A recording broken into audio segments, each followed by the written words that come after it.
welcome back to the Dex, where we cover trivia and battle strategy for a different Pokemon each week. I'm PokeKellz. And I'm Channeler Alex. Kelz, did you ever think about the very last episode of the Dex? What do you mean? I mean, like, we're probably gonna do this forever, right? Sure, heck yeah. What do you mean? Well, I mean, even if we do this for as long as we can, there's still gonna be a last one, right? I guess. What's your deal right now? Do you think they have YouTube in the afterlife? I don't know. But I know who we can ask. Who? It's Dusknoir! Did I go too dark? You definitely did. I never know.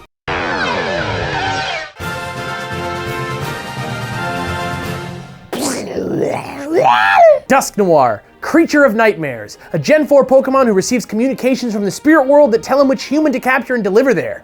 Jeez, now can you blame me for being so morbid? I guess not, but you're gonna bum people out, you doof. Aside from his cyclopean face, that means he's got one eye, his body also has a face with a large mouth that opens to hold people's spirits. So wait, Dusknoir takes human ghosts to the spirit world, so it must be some kind of Pokemon analog for the afterlife, right?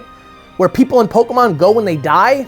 Could that be where ghost Pokemon come from? There's a few Pokemon that we know that can travel there based on their Pokedex entries, but of all of them, Dusknoir is the most closely tied to it. He's pretty death-oriented. Deathly? Whatever. Well, Dusknoir does evolve from Gen 3 ghosty Dusclops using the Reaper Cloth. It translates to Spirit World Cloth in Japan, but the English translation definitely ties to the Grim Reaper, who's popularly known to show up right as you die to guide you to the afterlife. Yeah, but I don't know why he always gets his rep of being so evil. If you assume he's real, everyone's gonna meet him someday, right? Isn't it better not to go alone? Oh man, now I'm being morbid. See, it's tough, right? Anyway, as closely tied to it as he is, Dusknoir doesn't exactly seem to be the Pokemon version of the Grim Reaper himself. I mean, just look. First of all, there's tons of them out there, and you can catch them and make friends with them too. Not exactly what you'd expect from the Angel of Death, right? Not exactly, but that's not where this ends. Oh, no. Is that right? So I suppose it's time for this week's ridiculous segment then? Oh yeah, it's time for Pokemon. Oh, tight! That's it? No awful joke? I was too scared I was gonna remind everybody of their mortality again. Oh, dang it!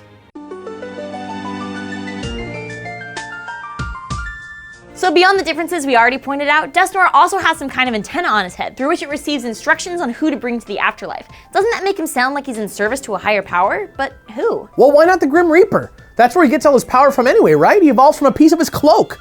Not that I have any idea who the Pokemon world's version of death actually is. That's an episode for another day. But does this kind of Reaper's assistant appear in our real human world? Guess what, dummies? It sure does. And you know what it's called? That's right, you single professor of folklore who statistically probably watches the show. It's called a psychopomp. Psychopomps aren't really one single thing, but rather a descriptive word for any angel, spirit, or Pokemon whose job it is to take the souls of the recently deceased to the afterlife. They're not judges and they're not in control of who they take either. They just do it because it's their job. They can be anything at all. In some cultures it's animals, in others it's ghosts, or the spirits of family members, or even things like the light at the end of the tunnel. Remember in Harry Potter when his family leads him through the forest to Voldemort? They were totally being psychopomps. So Dusknoir is definitely one of these psychopomps, but more than that, his evolutionary line is loosely modeled after a ghoul in Japanese folklore called the Chochin Obake, or Lantern Spook. They even got the single eye and large mouth like the one in Dusknoir's body. Sometimes lantern spooks grow arms or legs too, so that checks out, and they're usually known to be fairly harmless, though sometimes they cause burns, just like Dusknoir's classic move Will-O-Wisp. They're also totally hollow and weak enough that they're often possessed by more powerful spirits, which also kind of touches on the whole receiving transmissions thing. Combo this with a much more recent discovery of electronic voice phenomena, or EVPs, which are basically just field recordings of ghosts collected during paranormal investigations, and we sort of got Dusknoir in the bag. Granted, these things are fairly hard to verify, but here's a scary one anyway to close out the segment. Princess, are you in here?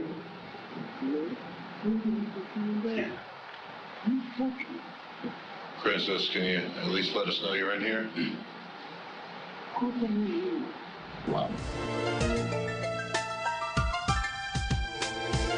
Oh, that's messed up. Ugh, I know, it tingles my whole butt.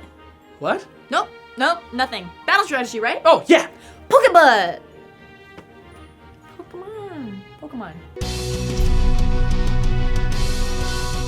Unfortunately, Dusknoir is pretty outclassed by his own pre-evolution Dusclops because Eviolite boosts the defense of Pokemon who haven't fully evolved by 50%, but just like Death, Dusknoir is still totally capable of creeping up on you slowly and taking you down in the end. Grab an animate one and super train it in HP and defense. Combo Dusknoir's defenses with leftovers and the move Pain Split, which averages out your HP with your opponents to keep them in play for as long as possible. Eventually, Dusknoir's pretty hefty physical attack stat will wear down competitors and help them stand out from most other ghosts. Switch Dusknoir in for free when you predict your opponent's going to Rapid Spin, and start off by crippling your opponent with Will-O-Wisp and run Fire Punch to help deal with popular Steel, Ice, Grass, and Bug types. Earthquake rounds out this set for its potential to deal out high neutral damage to a lot of different things, and cover for a few more types like Rock, Electric, Fire, and Poison. Just stay alive and slowly deal damage. It's almost creepy. But of course, that's not the only way to train a Dusknoir, so as always, here are a few random thoughts. Gravity synergizes well with Earthquake and Spin blocking because it removes your opponent's ground immunity. Not to mention it lowers your opponent's evasion 2 stages, so Will-O-Wisp hits more often. Shadow Sneak gets stab on top of its priority with Dusknoir, making it a great way to finish off a weakened opponent who thinks they're gonna move before you. Gotcha. Increased gravity also makes Dynamic Punch a viable option for Dusknoir with the increased hit percentage. It deals major damage against popular types, and if it hits, it always leaves your opponent confused. And finally, the combo of Substitute and Focus Punch was pretty popular in Gen 5, but likely unexpected now. Use Dusknoir's staying power to your advantage. And that's it, Dusknoir. Super cool afterlife Pokemon. Hope you enjoyed yourself despite Alex's constant bummer zone. Oh, bummer zone? I love being alive and I make the most of it every day. I know, I love you. Please subscribe and leave suggestions for next time in the comments below. And if you want to support us, head over to patreon.com/thatonevideogamer for all kinds of neat donation incentives. Who knows, you two could battle us on Showdown or have your name scroll across our credits. I'm PokeKellz. And I'm Channeler Alex. Tune in next week for an armed and dangerous episode of The Dex. Dusknoir, Creature of Nightmares, Gen 4. Couldn't read Roman numerals because I'm stupid. All right. Oh man, now I'm being morbid.